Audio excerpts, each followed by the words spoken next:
So over the last few years, we have seen an explosion in the migration and the population of the state of Florida, particularly Central Florida and Southeast Florida. And one of the most frequent questions that I get is, should I move to Orlando or South Florida and the Fort Lauderdale area?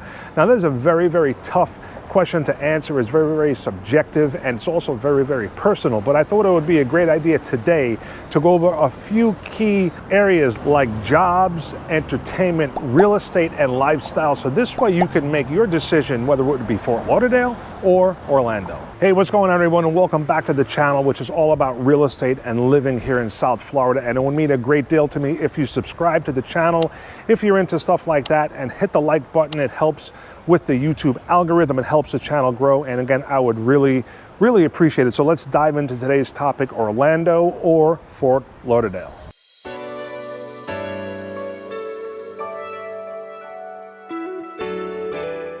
Now, what about activities? So each of these cities, Orlando and Fort Lauderdale, has vastly different activities, but they're both abundant. Orlando has numerous theme parks. Two of the largest is Disney and Universal Orlando. Orlando is one of the most visited cities in the entire world, and that has to do obviously with the theme parks and also all the conventions they have there. Now, on the other hand, Fort Lauderdale offers a much different experience. It's more, I guess you would say, serene and picturesque due to the location and the coastline, the beach. So definitely much more nature oriented with the beach, boating and fishing. And Fort Lauderdale would be more of a younger adult type crowd, in my opinion. Orlando would be more geared towards families, young families with the theme parks. But on this one, I'm gonna have to give it a tie because both of them have tons of things to do. All right, so what about sports teams? Now, Orlando has the Orlando Magic, which is the national basketball team. I also think they have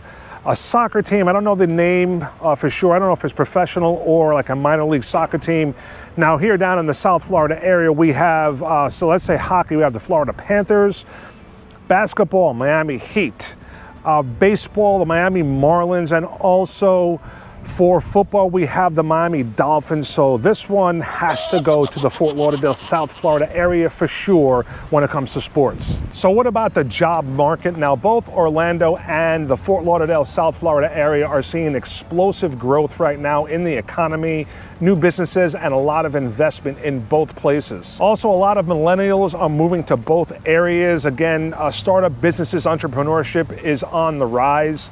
Now, as far as actual jobs, I guess the biggest industry in both areas would be hospitality and the medical field. Now, I try to break this down using some of the available sites like Indeed.com and ZipRecruiter.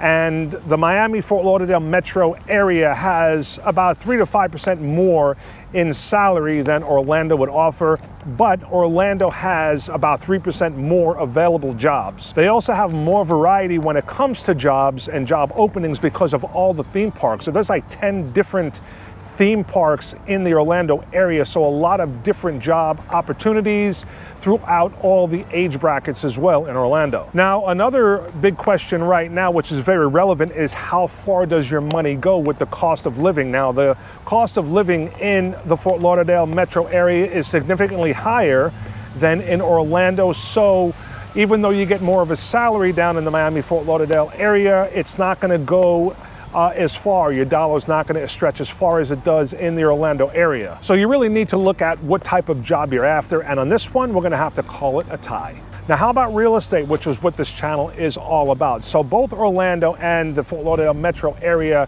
have a vast array of different choices when it comes to housing, from condos to communities with homeowners associations, ones without homeowners associations. I would say Orlando has much more new construction opportunities, but South Florida does have all the different oceanfront homes. Now, it's called the Venice of America for a reason.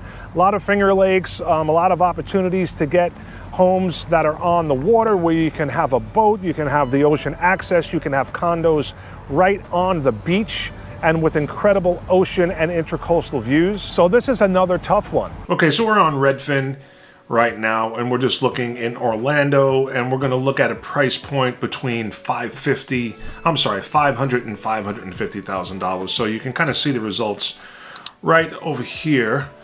And I have one picked out here on Cypress Trail Drive in Orlando. This is a 5'3", 2,730 square feet.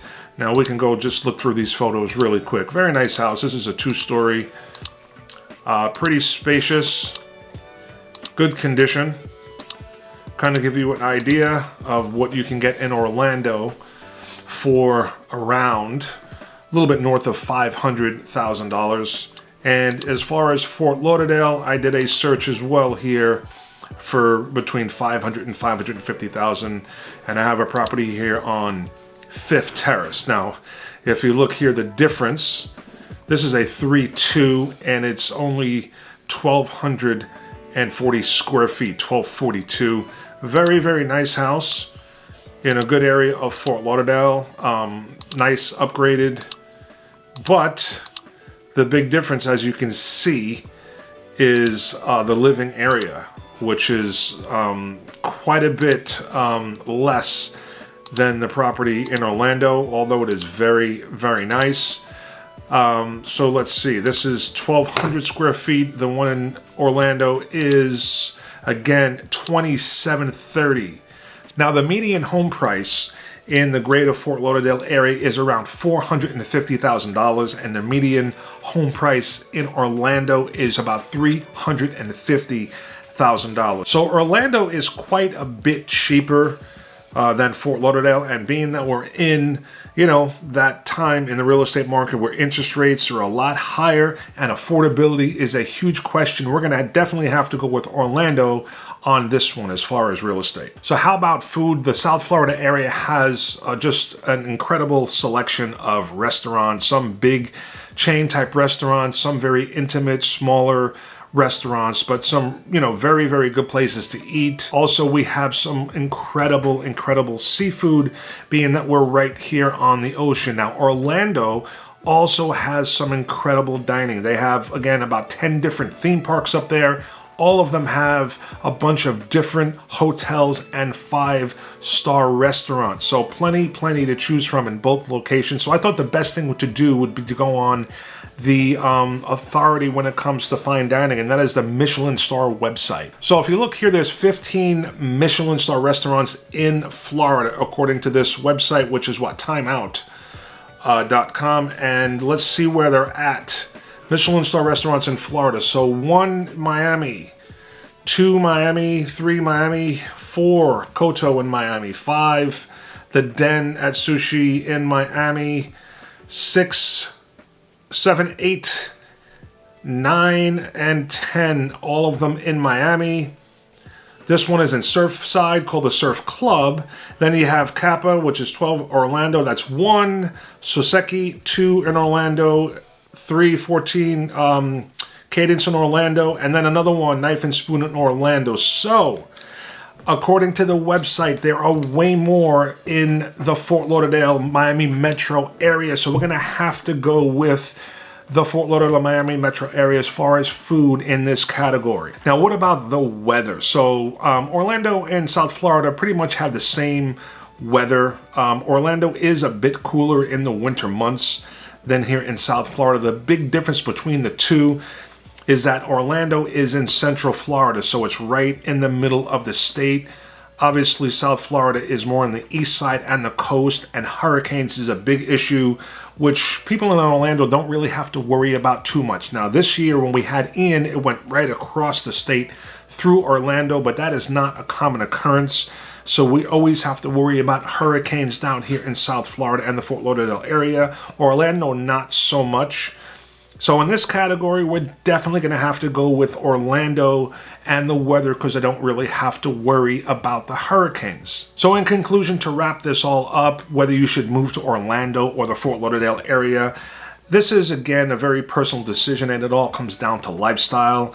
In my opinion, I think the Orlando area would be more geared towards family, especially younger kids, with all the theme parks around in that area. And the Fort Lauderdale area is more of I would say a younger adult type crowd. There's more nightlife. There's, you know, the beach, obviously that's a family activity for all ages, but you know, spring break is here, and there's just a lot more young adult type things. So again, it's all about lifestyle, but both areas would offer anyone just an enormous amount of things as far as activities and sports and all the things that we talked about in this video. So hopefully it will help you make your decision on where you want to move to either Orlando or Fort Lauderdale. If you have any questions, I would love to be your real estate resource, whether moving to South Florida. We also have team members up in Orlando, so all you have to do is reach out. I want to wish you a happy new year, and I will catch you all on the next video. Thanks for watching, and I'll see you soon.